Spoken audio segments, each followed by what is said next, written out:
तो हमारे यहाँ भूल पड़ रही है कि ये मेरा है, या कार मेरी है, कोठी मेरी है, बेटा मेरा है, बेटी मेरी है। जिसमें आपकी यह भूल हटेगी तब आपकी भक्ति फलेगी कि ना बेटा आपका है, ना बेटी आपकी है, ना यह कार आपकी है, ना कोठी आपकी है। अब आपके बच्चे नहीं हैं, ये परमात्मा के बच्चे हैं। आप परमात्मा के नौकर हो और परमात्मा ने आपके पास अपने बच्चे भेज दिए, बेटा या बेटी। इनको आप अपना मान कर करते हो तो भूल भारी है आपके, लेकिन ये जीव के बस की भी नहीं। इस ज्ञान से धीरे धीरे और भक्ति से, इस एंटीबायोटिक औषधि खाने से, ये तत्व ज्ञान रूपी वचन सुनने से आपको बिल्कुल समझ में आ जाएगी कि सचमुच यहाँ अपना तो शरीर भी नहीं है। तो हमने इन बच्चों को जो आपको भगवान ने दिए हैं, इनके दास नौकर बनकर आपने इनकी परवरिश करनी है। भगवान से डर के इनकी सेवा करनी है, जैसे एक नौकरानी और एक नौकर मालिक के बच्चों की कितनी केयर टेक करता है। इस दास को इतिहास अब याद आते हैं, उदाहरण आते हैं जो संसार में घटे हुए हैं। भगवान ने जो हमें उदाहरण दिए हैं वो सत्य हैं। एक समय दास जब सर्विस करता था, ऑफिस में बैठा था और सामने गली थी, सड़क, और ऑफिस से 2 मकान छोड़कर लेफ्ट साइड में एक बहुत बड़े धनवान व्यक्ति का मकान था, कोठी थी। उसकी एक पुत्री थी, लड़की ज़्यादा से ज़्यादा 8-9 वर्ष की होगी। उसके लिए एक नौकरानी छोड़ रखी थी और उस लड़की का स्कूल वहाँ से ज़्यादा 10 फरलांग होगा, यानी 2000 फुट, मुश्किल से 5 एकड़ की दूरी पर। तो वो लड़की को नवाती धवाती, उसके सारे कपड़े चेंज करती और सारा उसको व्यवस्था रखती, खाना पीना दूध सब समय पर खिलाती। और उसको जब छोड़ने जाती थी स्कूल में, पैदल छोड़ के आती थी, थोड़ी दूरी थी, तो वो क्या करती थी, जून के महीने में एक छोटा सा छाता लेकर लड़की पर तो छाता रखती थी और स्वयं धूप में चलती थी, क्योंकि वो मालिक की बेटी थी। और जब उसको नौकरी से निकाल दिया, उसने झांका भी नहीं उधर, और पहले वो उसको इतना प्यार देती थी, शायद माँ भी नहीं दे सकती। तो ऐसे ही हमने इनको मालिक के बच्चे जानकर, और हम सभी यहाँ कष्ट में हैं, दुखी हैं, एक दूसरे को समझकर, जैसे एक सास बहू है और सास बहू का कहते हैं कुत्ते बिल्ली वाला बैर हो जाता है। ऐसा क्यों है? बिना ज्ञान के गाटा जुड़ रहा है। और फिर कहते हैं जैसा दर्द आपने हो ऐसा जान बिराने।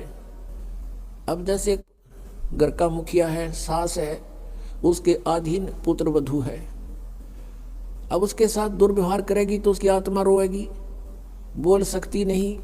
तो वो आत्मा की जो पुकार है वह भगवान के दरबार में डिपॉजिट होती है और उसका प्रतिफल बहुत भयंकर होता है। फिर क्या होता है कि कई जगह ऐसा है कि पुत्र वधू इतनी हैवी है सास पर, उसको तंग करती है। तो उसमें यु ज्ञान याद रखना चाहिए कि हम इस काल ने ऐसी व्यवस्था में जोड़ रखे हैं, क्योंकि यहाँ व्यवस्था ऐसी है। अब जवान बच्चे का और बूढ़े का कभी भी मेल नहीं मिले, ना मन मिले, ना व्यवहार मिले, ना विचार मिले, और फिर रहना इकट्ठा, सास और बहू ने इकट्ठा रहना और कति विचार नहीं मिले, यह गारंटीड बात है। और इसलिए झगड़ा रहेगा, यह भी रहेगा, लेकिन इसका समाधान इस ज्ञान से होगा। देखो, कोई भी घर में हानि करके प्रसन्न नहीं हुआ करता, कोई भी नुकसान करके राजी नहीं, लेकिन हो जाता है। और फिर उसके ऊपर एक दूसरे के साथ खींचातानी करे, तूने ऐसा कर दिया, तू ऐसा करता है, ये करता है। को बालक है उसने प्यार से समझा दे, लेकिन नुकसान जो होना है आपके भाग्य में पूर्व निर्धारित है, वो होके ही रहेगा। और वो नुकसान तो हो लिया और फिर वो झगड़ा बाकी रह गया, बेमतलब की टेंशन। जब आप परमात्मा की शरण में आ जाओगे, ये हानि भी नहीं होगी आपकी, सत्कर मान लेना।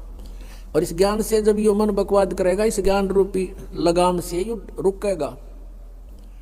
एक सास बहू थी, बुढ़िया बहुत लड़ा करती अपने पुत्र वधू के साथ, इकलौता पुत्र था। अब बेटा ने सोचा करता, भाई माँ की बात नहीं मानी तो माँ की आत्मा दुख पाएगी। वो भी अपनी पत्नी को ही धमकाया करता, गलती होती चाहे ना होती, माँ को प्रसन्न करने के लिए। और बुढ़िया बहुत कलियारी थी, अब पुण्यात्मा एक परमात्मा लीला बख्शते हैं, करते हैं, दया करते हैं। एक बहन सत्संग में जाया करती थी, बुढ़िया माई, वो उनके घर चली गई, कुदरती परमात्मा भेजते हैं। और वह बुढ़िया लाग रही कति श्लोक सुनान अच्छी बुंडी कहना अपनी पुत्र वधु को, और वह बेचारी बोल रहा नहीं। अब बोलूंगी तो फिर सामने अपने बेटे तगड़वाएगी, तो वह बेचारी चुप रहने में अपनी खैर समझ रही थी। अब उस बहन जो सत्संग में जाती थी, परमात्मा परमेश्वर के विचार सुनती थी, उसने सोचा ही तो नरक हो रहा है इनका घर। उसने उस बुढ़िया को सहज सहज प्यार से कहा, बहन सत्संग में चलेगी? ना, हम नहीं जाया करा सत्संग में, ये तो उड़गी जाया कर ठाली, जिन्हें कोई काम कोई ना। हर बुढ़िया ने काम बहुत लड़ने का, और काम नहीं उसने, वो छूटे ना उसने। उसने फिर दूसरे तीसरे दिन फिर कहा कि आए एक बार मेरे साथ चल, कोई भी ना रही मेरे साथ चलन वाली, और मैं अकेली रहेगी, सत्संग में जाना है, जल्दी आ जावांगे। वह उसकी मुंह लागती सी थी। उस दिन वह बुढ़िया उसके साथ चलेगी। अब साथ चलेगी तो वह सत्संग सुना, सत्संग सुने तो पुण्यात्मा असर होया कर, ऐसी बात नहीं। जब तक हम कुएं के मेंढक बने रहेंगे, हम उसी क्रियाओं से लिप्त रहते हैं, वैसे ही विचार हमारे बने रहते हैं, और ज़्यादा ही दुख और बुराइयां हमारे अंदर प्रवेश होती रहती है।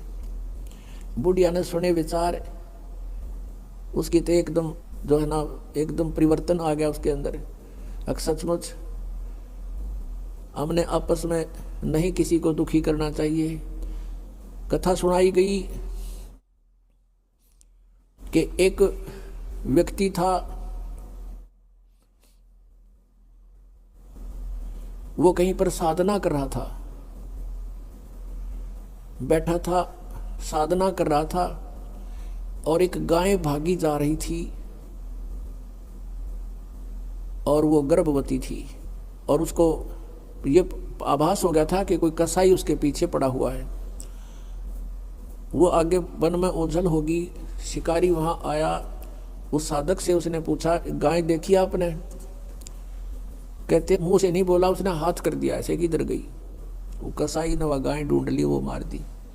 उसका भी प्रतिफल उसको भोगना पड़ा। कहते हैं फिर उसकी बाजू कट गई। इतना भी हम सहयोग देते हैं किसी अन्य दुष्कर्म के अंदर, इतना भी हमें हानि होती है। जैसे हमने मना किया है बीड़ी शराब मांस तम्बाकू पीना नहीं है, और किसी को पीने में सहयोग भी नहीं देना, उठा के भी नहीं देना, उसमें भी हानि होगी। आपको मर्यादा सारी पालन करनी होगी। कहने का भाव ये है कि एक व्यक्ति था, और उसकी पत्नी बहुत लड़ा करती, बहुत झगड़ा करती थी, बहुत बुरा बोलती थी। तो किसी ने, वो जो व्यक्ति था अगले जन्म में जिसकी बाजू कटी थी, वो साधना कर रहा था, साधना कर रहा था, कहीं पर अगले जन्म में भक्त बन गया। तो उसकी किसी ने आकर के अचानक पहले तो उससे पैसे पूछे, बाबा जी पैसे निकाल सारे, पैसे नहीं है भाई मेरे, तो उसकी बाजू काट दी। अब उसने सोचा भाई मैं भक्ति भी कर रहा हूँ और ये आपत्ति मेरे पर कैसे आ गई। उसने सोचा भी मैं इसका किसी से कारण पूछूं, मेरा कौन से जन्म का पाप था। किसी ने बता दिया भाई इस गाँव के अंदर एक भक्त है, और वो पीछे बीती हुई बता देता है, पिछली बता देता है, भविष्य की नहीं जानता। वो उसके घर पर गया तो उसने पता लगा कि वो घर से बाहर गया हुआ है। फिर भी उसने सोचा घर पे पता करता हूँ। जब वो घर पे गया तो उसकी पत्नी से पूछा कि ऐसे ऐसे वो कहाँ है भक्त हुआ। उसकी पत्नी लगी गाली देने कि तेरे जैसा ढेड वो है, अंडा धक्के खांदा जिस तरह तू खावा है, पता नहीं क्या सुना दी। अब जिसका हाथ कटा हुआ था उसने सोची भाई मैं तो गलत आ गया, मेरे साथ मजाक कर दिया, दिखे ना भक्ता के घर में कैसी बात होया करे, इसी ने कमी होया करे। वो वापस चल पड़ा। रास्ते में किसी ने बता दिया कि तू जिसका घर पूछा था ये आ रहा वो व्यक्ति। उसने उसको सोचा ले चल आया है बाहर, बात कर लेता हूँ। राम रमी हुई, नमस्कार हुआ, कुशल मंगल पूछा। उस जिसका हाथ कटा हुआ था उसने पूछा कि भाई एक बात बता, क्या तू पीछे की जानता सारी? कहाँ जी, दया है भगवान की। भाई पहला मेरी तो पाछा बताइए, पहला तू अपनी बताया, तेरे घर में इसी बूंदी कलियारी क्यों करा रही है? ऐसी बेहुदा बोली वाह न बोला, यह भी बताऊं, पहला यह सुन ले तू।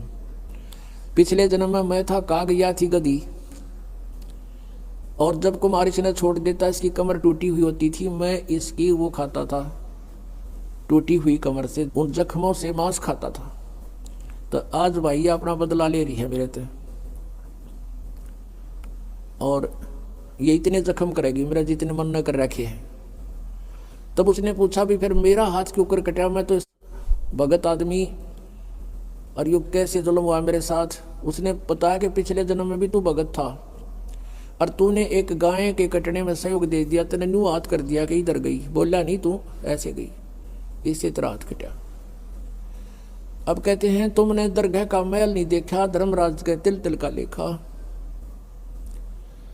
अब इस तरह कहते तुम एक दूसरे को सताओगे तो तुम्हें आगे फिर दंड भोगना पड़ेगा। वह बुढ़िया के बात समझ में आएगी, मैंने तो जुल्म कर दिया।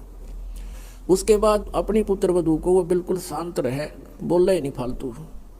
सत्संग में ये भी सुना गया कि जो कुछ हानि होनी है वह तो हो चुकी, और पाछा वो खाम खा महाभारत बनाने की कोई आवश्यकता ही नहीं। वो तो दूना दुख पैदा करने वाला वो वस्तु आवे नहीं वापस। एक दिन क्या हुआ, वो पुत्र वधू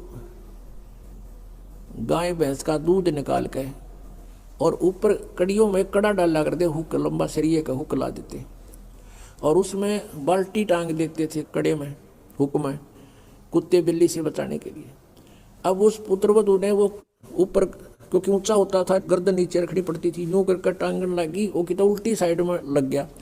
उसने सोचा टंग गया, हाथ छोड़ दिए, वो बाल्टी नीचे गिर गई, सारा दूध फर्श पे फैल गया।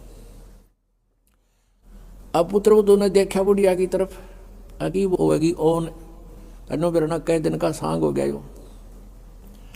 अब उसकी तरफ देख रही है बेचारी भयभीत दृष्टि से। बुढ़िया कहती बेटी कोई बात नहीं, हमारे भाग में नहीं था यो, और इसको उठा ले ऊपर ऊपर से और भैंस को ही डाल दे बेटा उसके चारे में, ये अपने भाग में नहीं था इसलिए गिर गया, कोई बात नहीं। अब उस पुत्रवधू ने सोचा आज बुढ़िया कौन सा स्टेशन पकड़ेगी, या तो कदे सोड़ा बात बोलिया नहीं करती। काफी देर उसका जची नहीं, बुढ़िया फिर शुरू हो गया ऊपर ले मन तक कहती हो कदे। वह बुढ़िया खड़ी हुई, साथ ला के बेटा ठा इसने और भैंस के चारे में डाल दे, कोई दिक्कत को नहीं। अब उसने सोची अपने बेटे ने बतावेगी, मेरे तो ना कहती होगी, तो वो भी आ लिया, पुत्र भी उसका कोई जिक्र नहीं करा बुढ़िया ने। तब उस माई ने, उस बहन ने सोचा भाई इतना परिवर्तन आया क्यों कर इसमें, उसके चरण दबावे, सेवा करे। फिर पता चला कि बेटी मैं सत्संग सुन के आई हूँ, और बेटा मैंने आज तक जो गलतियां की तेरी आत्मा दुखाई, बेटा मैं माफी मांगू तेरे थे। अब पुत्र वधू रोन लाग गई, बोली माँ कोई बात नहीं, अब तो माँ तुल और मेरे हित में ही कुछ कहती थी। उस दिन से पुत्र वधू ने भी नाम ले लिया, फिर धीरे धीरे उसके बच्चे ने भी नाम ले लिया, और घर में नरक के स्थान पर स्वर्ग हो गया। अब इस परमात्मा की वाणी से, ज्ञान से स्वर्ग तो यही हो जाएगा, और सतलोक हमने जाना है, फिर भक्ति करके वहां सतलोक चले जाएंगे, महासुख वहां हो जाएगा। तो इस प्रकार वो परमात्मा आकर हमें ज्ञान देता है, उसके ज्ञान से हमें पता चलता है।